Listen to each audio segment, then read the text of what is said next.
Hey, welcome back in, everybody. Tobin here with you, and thanks for checking out the channel. Didn't think that I'd do a back-to-back video. I thought I think I made most of my points in the recap, but there was a very newsworthy post-game from the Miami Dolphins.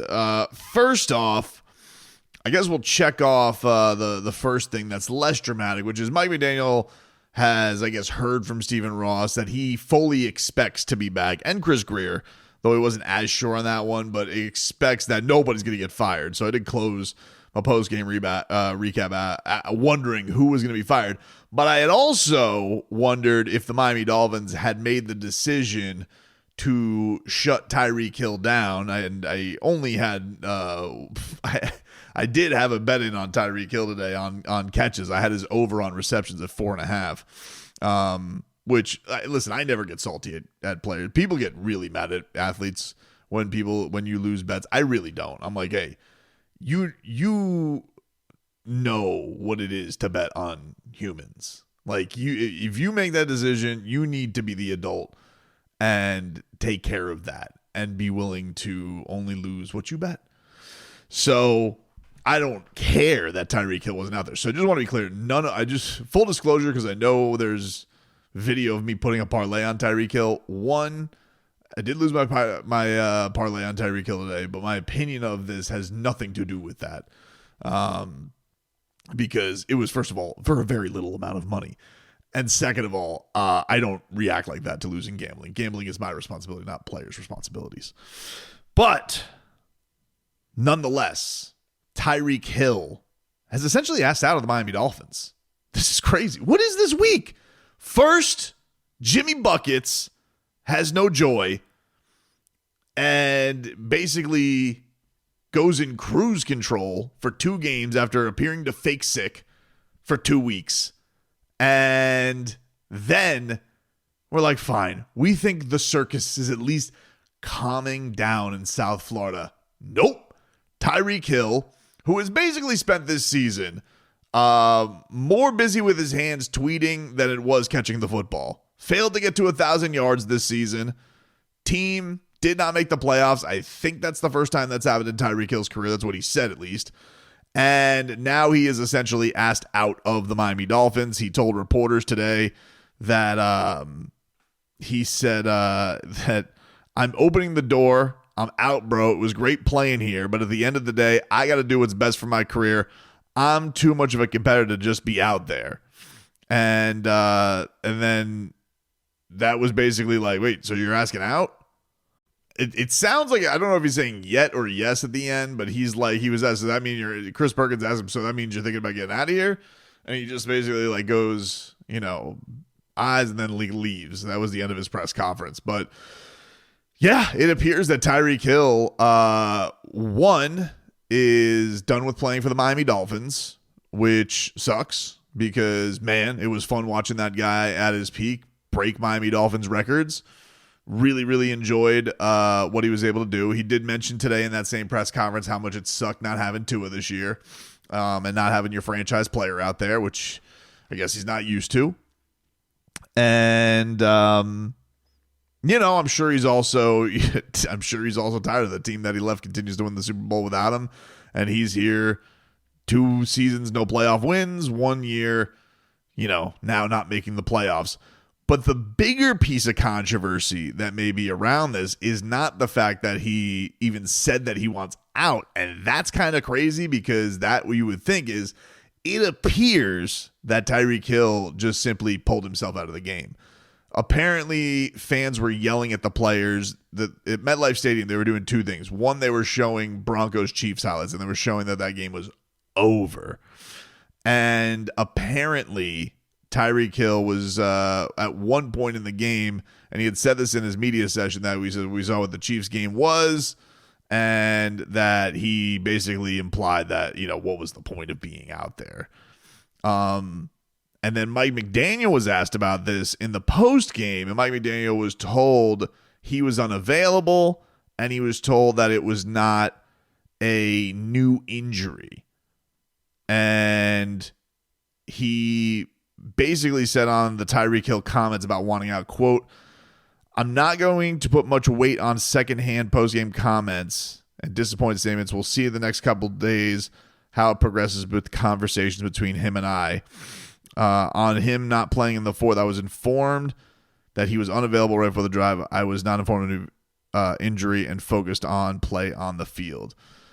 So, yeah, it kind of feels like Tyreek Hill, by all accounts, quit on the season. Done. Now, season was over, and he did play most of the season with a wrist injury. So I guess to be fair to Tyreek Hill, he gutted out through a lot this year. But even still, it was very noticeable. Like, I think in the middle of the way, this was not just because I had a parlay on him. I was like, man, they got a lot of Malik Washington and Jalen Waddle and Jonnu Smith. And Tyreek's not getting out there like at all, I guess.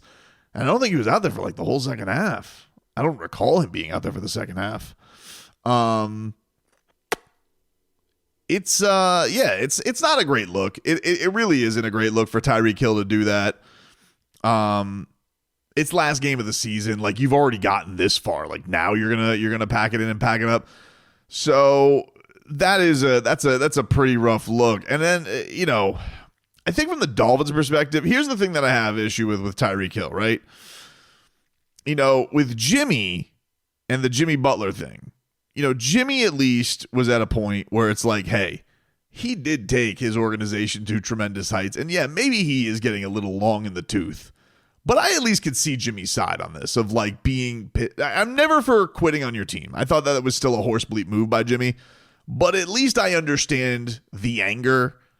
With Tyreek Hill, like, dude, all right, the quarterback got hurt. Where in life does it say you're entitled to always have a good quarterback that's going to throw to you?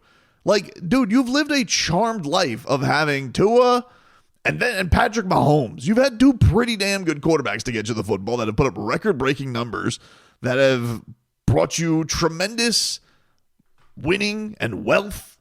You were number one player in the NFL last year, and so you finally have a year where, okay, it didn't go that great.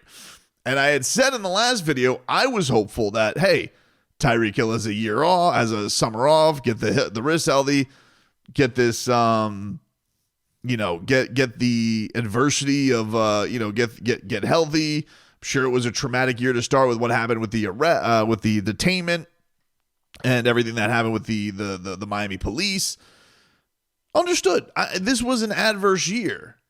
But, all right, you're in your same breath, you're talking about being a captain on the team, and this is how you're acting, like, that's the thing is, I always find interesting with these guys, man, like, they get to the top and you think all of a sudden these guys who make it from like nothing, like you're Jimmy Butler and you're a 31st pick and nobody believed in your ass. And then you're able to craft yourself into a star. And then all of a sudden you don't think about what it was like for the guys who were like you were. And I think with Tyreek Hill, it's like, dude, you were like undersized. You're a late round draft pick.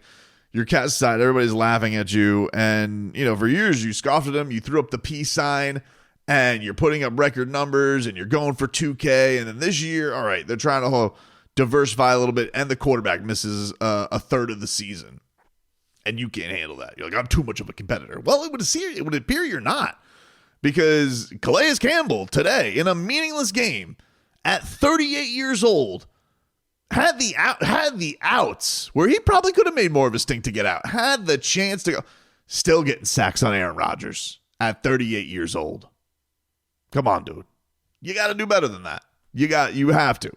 That's not acceptable. And like, you get a huge deal when you get a sweetener coming into this season. You have a down year, okay.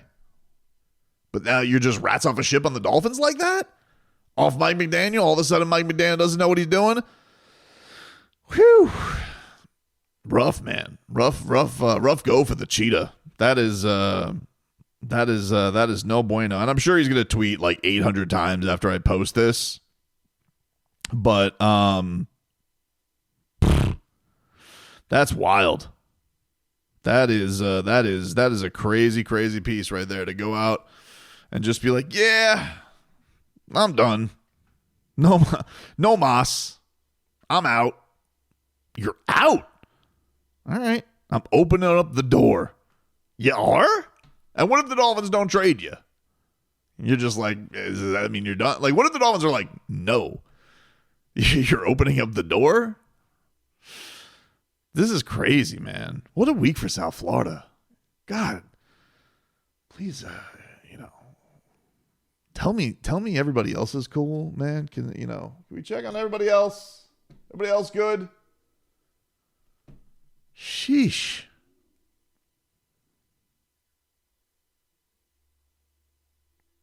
I mean, like, if you're that moody because the Chiefs keep winning Super Bowls, dude, like, I'm sorry.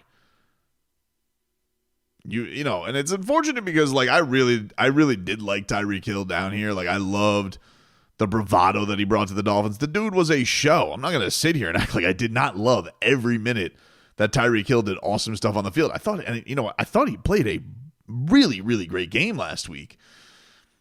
But, like, whew, to be rats off a ship like that, I hope Mike McDaniel is right, and I guess we'll get more when he does speak later this week.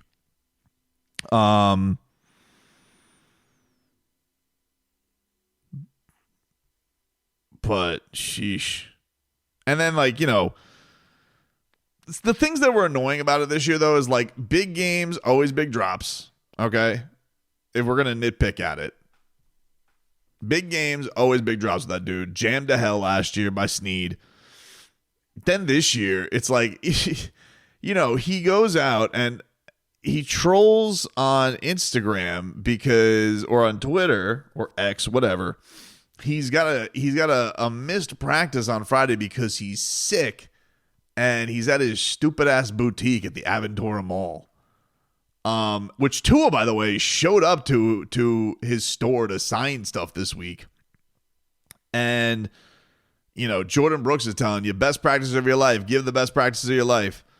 Tyreek Hill's like, cool, I got to sell these shorts. Awesome.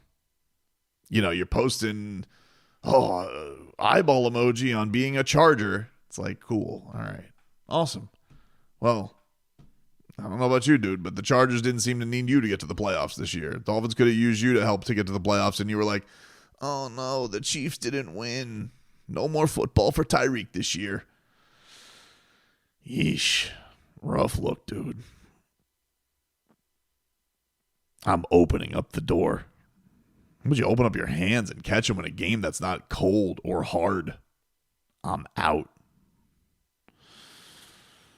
Brutal. What a week. Two faces of Miami. Basically, we're like, we're done. See ya. Out. Jimmy, out. Gotta go find my joy. Tyreek Hill, I'm too much of a competitor to go out there and compete. What? It's like, well, why don't you still compete then, dude? Nah, Chiefs game's over. Sorry. I'll compete, but, only if there's something on the line. Oh, yeah? Does Calais Campbell do that? I don't care. We'll see. I mean, maybe he comes out and tweets that he's in emotional place. We'll see. Mike McDaniel, I think, handled the answer well, but I think very clearly was annoyed that Tyreek Hill took himself out of that game. Sheesh. I can't remember a week like this. This is crazy.